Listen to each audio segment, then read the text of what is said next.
जय धर्मेश। मैं चितरंजन उरांव।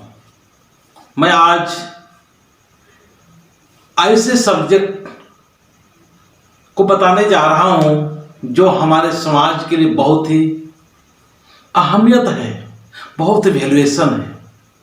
तो जो हम लोग अन्ना आदि प्रार्थना जो करते हैं, उसके बाद में जो प्रवचन करते हैं, उन प्रवचन का क्या महत्व है, कितना अहमियत है। और इस प्रवचन से अगर हम ध्यान से और प्रवचन के माध्यम से जो प्रवचन में हम लोग कह रहे हैं और धर्मेश के पास में जो सुना रहे हैं, वो प्रवचन का बहुत बड़ा महत्व है। कहते हैं शब्द एक ताकत है, शब्द एक पावर है। जिस तरह से शब्दों का इस्तेमाल करोगे, उसी प्रकार की आपकी जिंदगी में परिणाम होगा। ये शब्द वो शब्द के बारे में कह रहा है जो कि आप परमात्मा के साथ या धर्मेश के पास आप प्रवचन कर रहे हैं, उनको बता रहे हैं, उनको सुना रहे हैं हृदय से। तो हमारा जो प्रवचन है वो शब्दों के माध्यम से कितना विशालता है, इस चीज को हमको आज जानना है, आज इसकी अहमियत को समझना है। और हमें हमेशा ये ध्यान देने की जरूरत है, हमको अपने जीवन की कल्याण के लिए, जीवन की सफलता के लिए इसको अमल करना बहुत ही जरूरी है।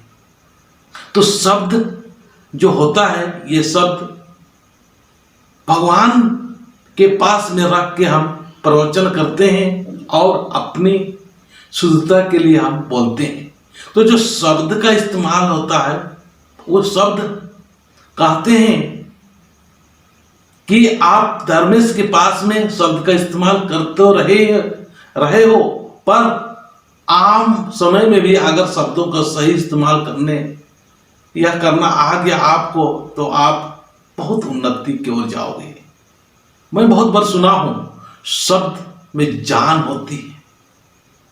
शब्द का जैसे इस्तेमाल करोगे, उसी प्रकार का जीवन में परिणाम मिलेंगे।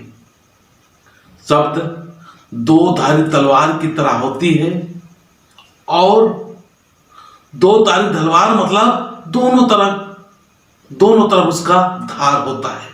एक तरफ विकास का, एक तरफ कल्याण का, एक तरफ सफलता और सत्य की राह पर चलने का धार होता है, और दूसरा विनाश का, दूसरा असत्य का, दूसरे तरफ जो धार होता है वो सही नहीं है, वो परिणाम गलत देती है। तो दोनों तरफ तलवार का धार होता है। मतलब शब्द का अगर हम इस्तेमाल करना सही रूप में आ गया, और ये जो प्रवचन जो कहते हैं, इस कहे हुए प्रवचन का हम लोग सही में, रियलिटी में अगर इसको अपने जीवन में उतारेंगे, अपने जीवन में धारण करेंगे, तो कल्याण होना निश्चित है।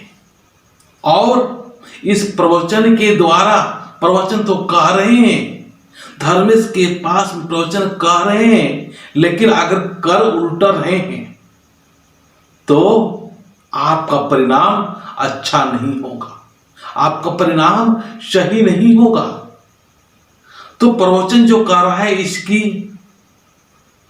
वैल्यू, इनकी अहमियत को जानते हुए जब हम प्रवचन करते हैं, उस समय बहुत बड़ा और बहुत ध्यान देने वाली बात होती है कि ये प्रवचन यूं ही बना नहीं है। जिसने भी बनाया वो धर्मेश का, उसके ऊपर कृपा रहा है, वही व्यक्ति सबका इतना सुंदर प्रवचन बना सकता है। तो हम लोग अन्ना आदि प्रार्थना के बाद में जो प्रवचन करते हैं, वो प्रवचन का बहुत बड़ा अहमियत है, बहुत बड़ा वैल्यू है। इसका हम लोग को क्या करना है, अमल करना है, इसको स्वीकार करते हुए उसे ही आचरण करना है, उसे ही अपनी जिंदगी में उतारना है, तभी हम सही और सही और सही मार्ग पर चलेंगे। तो ये मेरा पहला भाग है। दूसरा भाग में मैं प्रवचन को बताने का प्रयास करूंगा। ये मैं अलग अलग भागों से मैं बता रहा हूं। तो मैं इतना ही बोल के अपनी बातों को समाप्त करता हूं। जय धर्मेश।